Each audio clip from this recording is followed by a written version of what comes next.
We are here at the Commercial UAV Expo with Robbie Hood, the director of NOAA's UAS program. Robbie, how are you? I'm very fine, thank you. So you gave a keynote presentation this morning that I hear was a little on the technical side. What were some of the details that you shared with the audience? Oh, well, thank you. No, it's really an honor to be here. And our conversation was how we're using UAS within NOAA. And a lot of it was geared around how we're using it for weather observations, observations of the ocean, observations of the coast, and observations of marine mammals and fishery populations.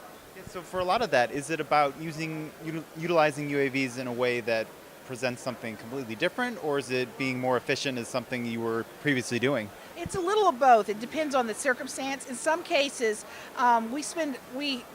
we purchase or we put a lot of funding into aircraft observations, and the smaller drones can actually help us do some of the things we would have hired a helicopter or another aircraft, so we can do those cheaper and safer.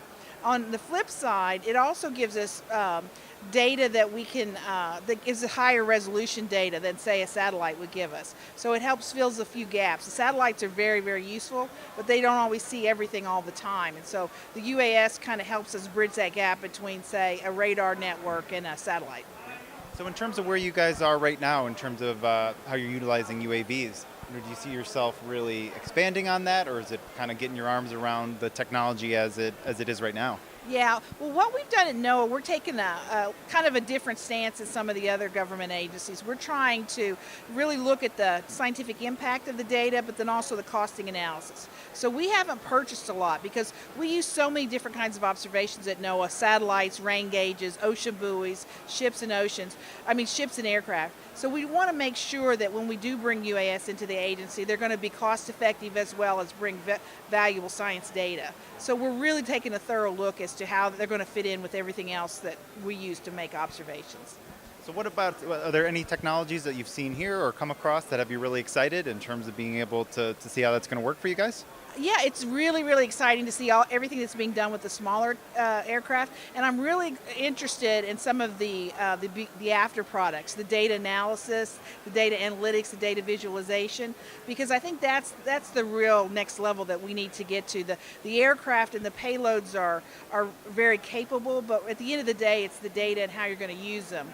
And at NOAA, we're going to be using those to help improve our scientific understanding, but perhaps use them as input to our forecast models, or use them as a part of a supporting decision support tool so that we can actually provide add-on information to other people.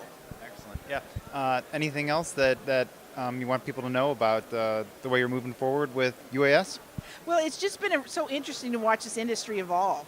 And it's so rapidly developing. I don't know if I've ever been in a part of a career, except for maybe computers or laptops, where things have changed this quickly. And it's just really fun to be part of it.